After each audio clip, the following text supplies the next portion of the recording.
safeguards the environment are put in place.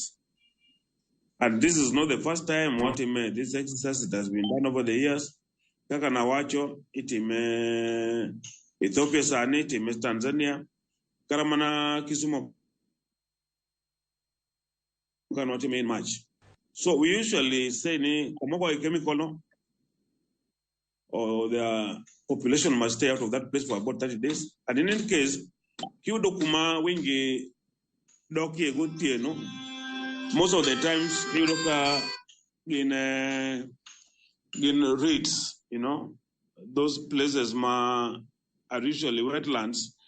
The population cannot access. So I think the exercise is fairly safe.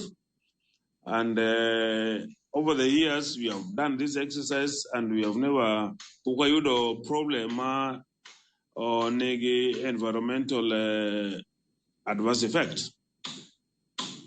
Mogik kapoka weidhi wach mabende jopur dwaro mar mondo mi owinj kinde ka kinde giwacho ni sirikal kaunti ma Kisumu mar mondo mi one ni ochulo gi otimnegi compensation ahinya nyaka aluora